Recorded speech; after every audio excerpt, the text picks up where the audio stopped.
Dan ada juga kasus yang sama, dia mengatakan bahwa dia pakai Indosat ini legal OJK ya, dengan saldo April 500.000, yang masuk adalah 5 juta. Assalamualaikum warahmatullahi wabarakatuh.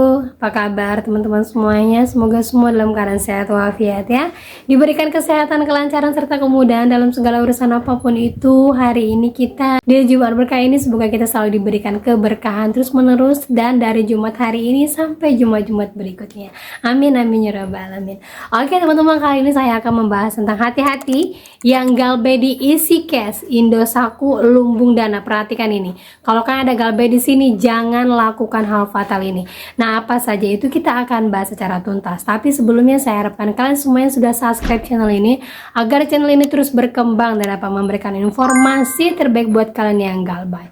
Oke teman-teman, ini dia buat kalian.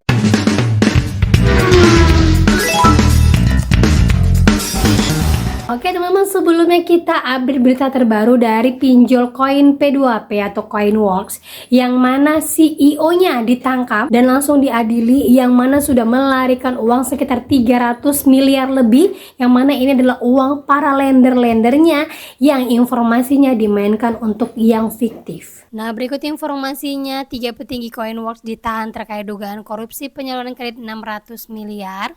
Kepala Seksi Penerangan Hukum Kejati Jakarta, Diapot Daryarma, mengatakan ketiganya bekerja sama menyalurkan dana kepada nasabah dengan analisis yang tidak layak dan manipulasi agunan, serta menyalurkan pembiayaan secara melawan hukum dari bank BUMN kepada beberapa nasabah dengan cara memanipulasi agunan berupa invoice dan tidak melakukan penutupan asuransi, sehingga dilakukan pencairan kredit sekitar 600 miliar.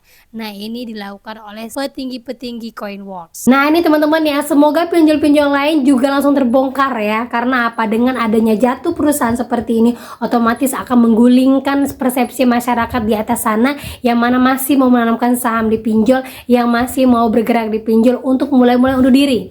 Karena yang namanya uang, siapa sih yang tidak mau? Semua pasti ingin menggunakannya, betul kan ya? Dan ujung-ujungnya terbongkar. Rata-rata kasus-kasus pinjol seperti ini, uangnya dimainkan atau digunakan oleh orang internal perusahaannya. Salah satunya adalah Investri sebelumnya, Dana Syariah Indonesia, kemudian lagi Crowdy yang mana membuat orderan fiktif. Lanjut lagi sekarang itu adalah koin P2P. Dan bagi kalian yang masih galbay, lanjut terus. Orang pemilik perusahaannya aja juga seperti itu, gitu kan ya. Dan lanjut lagi teman-teman, bagi kalian yang ingin tahu gimana sih Mbak cara cari tahu nomor telepon dari pinjol-pinjol yang benar biar nantinya nggak salah, karena kebanyakan orang-orang mengatakan bahwa kalau dia cari di Google kebanyakan tuh yang muncul yang salah. Nah, biar kalian tidak salah, saya tunjukkan lagi caranya biar nanti kalian benar bahwa yang kalian masukkan website dari pinjol tersebut adalah website yang asli. Bisa ketik pinjam duit ataupun nama pinjol yang kalian inginkan, kemudian nanti akan muncul seperti ini.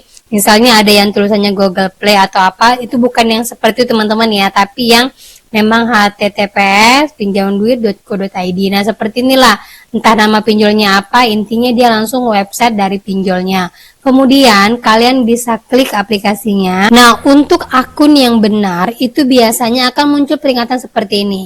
Karena peringatan seperti ini sudah anjuran dari OJK bahwa setiap aplikasi wajib ada peringatan yang seperti ini mengatakan bahwa hati-hati, transaksi ini beresiko tinggi, Anda dapat saja mengalami kerugian atau kehilangan uang. Seperti itu ya kata-katanya, dan hampir semua website yang resmi mempunyai kata-kata seperti ini. Kemudian dia akan punya TKB seperti ini di dalam websitenya. Nah, untuk nomor teleponnya kalian bisa scroll ke bawah sampai di bawah dengan ada kata-kata seperti ini. Nah, inilah kontak-kontak yang bisa kalian hubungin. Tulisannya adalah kontak, alamat kantornya jelas. Kemudian di sini ada nomor teleponnya. Nah, seperti ini ya, nomor telepon kantornya, kemudian ada layanan emailnya. Di sini ada konsultasi karir atau konsultasi bisnis. Kalian bisa langsung ke konsultasi bisnis saja. Ya, untuk melayangkan pengaduan kalian, untuk mengirimkan semua pengaduan kan, atau kalian bisa telepon dulu ke alamat kantornya ini, terus minta alamat email mereka untuk memberitahukan adanya penipuan terhadap kalian dan segala macam pengaduan kalian.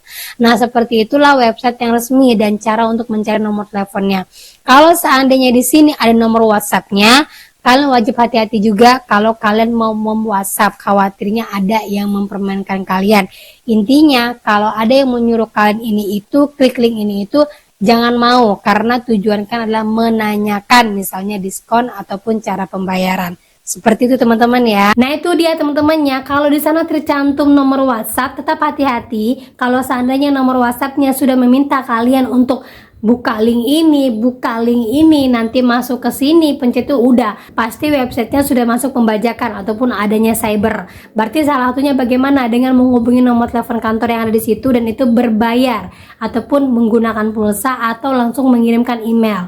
Yang namanya kita meminta keringanan pastinya akan banyak sekali kendala. Jadi tidak bisa sekali atau dua kali meminta keringanan, harus berkali-kali. Kalau tidak ada respon, tunggu aja diskon dari mereka. Gue teman-teman ya. Jadi jangan salah lagi ngambil nomor telepon, jangan asal-asalan karena yang di Google itu pun banyak scammer-scammer penipuannya. Jadi perhatikan yang website asli seperti apa, yang palsu seperti apa. Gitu ya. Dan lanjut lagi teman-teman. Jadi ini pengalaman seorang teman yang mana ini sangat benar-benar membuat kita kaget, yang ada minjam di salah satu pinjol bernama Lumbung Dana. Ketika itu dia melakukan pinjaman, sudah dibayarkan lunas, tapi apa yang dilakukan Lumbung Dana? Sama seperti ilegal, langsung mengirimkannya transfer berkali-kali lagi untuk nominal yang tidak pernah dia ajukan. Nah, kita bacakan kronologinya biarkan lebih aware lagi. Yang pertama itu tanggal 23 April dia melakukan pinjaman dan sudah lunas. Lanjut, 24 Aprilnya tiba-tiba sistem mereka menembakkan dana paksa sebesar 11 juta 2 kali dan langsung dia tidak bisa mengembalikan uangnya karena sudah langsung terblokir. Nah, karena dalam situasi keadaannya memaksa, akhirnya 28 April dia kembalikan uang tersebut ya sebesar 5,5 juta dari dana yang tidak pernah diajukan. Tapi apa yang terjadi? Ternyata Lumbung Dana ini mengirimkannya lagi uang sebesar 2 juta. Kemudian pada 1 Mei di bawah ancaman penagihan, saya membayar tagihan dari dana paksa 7 juta itu sebesar 9,6 juta. Namun apa yang terjadi? Lagi-lagi sistem mengirimkannya uang sebesar 7 juta tanpa otorisasi apapun, tanpa verifikasi wajah. Kemudian dikonfirmasi ternyata pihak Sai Traco menginformasi bahwa dana yang dikirim atas instruksi merchant ataupun dari Lumbung Dana tersebut. Kemudian dia berpikir penyelenggara sengaja menciptakan siklus hutang paksa dengan memanfaatkan data pribadi saya tanpa hak untuk melakukan pencairan otomatis setiap kali saya melakukan pelunasan. Pihak aplikasi lalu sengaja mengunci atau mematikan fitur perubahan kata sandi di akun saya sehingga saya tidak memiliki akses untuk mengamankannya. Nah, ternyata kasus kirim paksa seperti ini tidak hanya terjadi di Lumbung Dana, tapi terjadi di EasyCash, di mana ada seorang teman yang pinjam 500.000, jelas-jelas ngetik 500.000 lalu dikirimlah kode OTP dan selfie. Aku mikir ini biasa ya karena perlu konfirmasi. Pas sudah selesai semuanya, nggak taunya masuk 35 juta. Aku sampai chat CS-nya dan telepon untuk mengembalikan dana. Tapi mereka ngotot aku yang salah karena jelas-jelas masukin kode OTP. Artinya sudah setuju, akhirnya nggak ada solusi dari EasyCash. Intinya aku yang salah dan sudah setuju pinjol 35 juta dan aku baru bayar 3 kali. Dan ada juga kasus yang sama, dia mengatakan bahwa dia pakai Indosatku, ini legal OJK ya, dengan sadar April 500.000, yang masuk adalah 5 juta. Dengan cicilan pertama itu adalah 6,8 juta, kemudian jatuh tempo kedua 363.000, keempat 363.000. Cicilan pertama aku sudah masuk 6,8 juta, cicilan 23 nggak sudi aku bayar. Slik merah bodoh amat, semoga Allah mempermudahkan aku untuk membeli segala sesuatunya dengan cash. Mereka lebih keji daripada rentenir. Nah, dari kasus ini ada yang menyarankan untuk menutup rekeningnya. Terus dia mengatakan tutup rekening saja kak, karena nanti kata pihak bank transferannya masuk akan kembali ke pinjolnya lagi kalau kita sudah tutup rekening kita.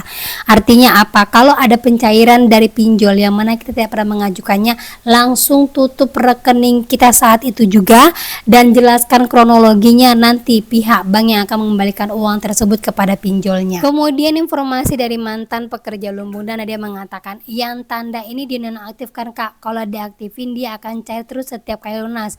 Ini kalau kita aktifkan berarti kita menganggap setuju bahwa pencairan yang terjadi adalah pencairan otomatis. Nah, tanda ini teman-teman ya di dalam aplikasi Lumbung Dananya, yang artinya katanya aktifkan ini layanan perpanjangan otomatis, amankan diskon berkelanjutan, pinjaman tunai terus cair. Artinya kalau ini aktif, kalau kalian melunaskan akan langsung dikirimkan uang lagi, dan jelas-jelas ini pemaksaan dan penipuan. Nah itu dia teman-teman ya, jadi semua sekarang pinjol sudah hampir sama seperti ilegal. Kalau ilegal kan sudah tahu kan ya, pada saat kita bayar ke lunas langsung dikirimkan lagi dengan alasan mereka sudah punya data kita, mereka punya semua data, mereka punya rekening kita dan segala macamnya. Jadi banyak yang menyarankan seperti yang dibilang teman kita tadi itu, kalau bisa setelah selesai pinjol nggak mau lagi menggunakan pinjol, benar-benar udah stop. Yang pertama kalian lakukan adalah ganti nomor rekening kita.